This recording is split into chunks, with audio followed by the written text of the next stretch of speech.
নমস্কার। 2026 সালে কন্যা রাশির জানুয়ারি থেকে ডিসেম্বর মাস অবধি কোন কোন তারিখে আপনাদের খুব সাবধান থাকা দরকার, বিশেষ করে সাবধান থাকা দরকার বলতে পারেন, এটা অশুভ তারিখও বলা যায়। প্রথম হচ্ছে জানুয়ারি মাসে। জানুয়ারি মাসে 7 তারিখ, 16 তারিখ, 17 তারিখ, 18 তারিখ, 25 তারিখ, 26 তারিখ, 27 তারিখ। তারপর ফেব্রুয়ারি মাসে 3, 4, 13, 14, 21, 22, 23।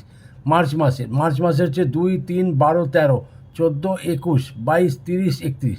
তারপর এপ্রিল মাসে 8, 9, 10, 17, 18, 19। তারপর হচ্ছে 26, 27 এই এপ্রিল মাসে। মে মাসের হয়ে গেল আপনার 6, 7, 15, 16, 23, 24। জুন মাসে হচ্ছে 2, 3, 11, 12, 13, 20, 29, 30। তারপর হচ্ছে জুলাই মাসের 1, 8, 9, 10, 17, 18, 26, 27, 28। তারপর আগস্ট মাসে হচ্ছে 5, 6, 13, 14, 23, 24। সেপ্টেম্বর মাসে 1, 2, 10, 19, 20, 21, 28, 29, 30। অক্টোবর মাসের 7, 8, 16, 17, 18, 25, 26, 27।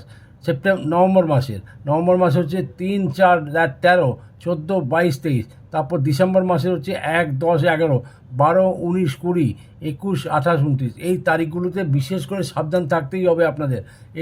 এগুলো যে বলছি আপনারা মিলিয়ে নেবেন, লিখে রাখবেন। এগুলো আপনি লোড করে রাখেন, এই প্রোগ্রামটা লোড করে রেখে নেবেন, দেখবেন আর মেলাবেন। যে তারিখ অশুভ বললাম অশুভ যাবে, যেটা শুভ বলেছি আগে সেটা শুভ যাবে। কিন্তু কথা হচ্ছে তার মাঝে যে তারিখগুলো থাকবে সেগুলো আপনাদের মোটামুটি যাবে, খুব খারাপও হবে না, ভালো হবে না।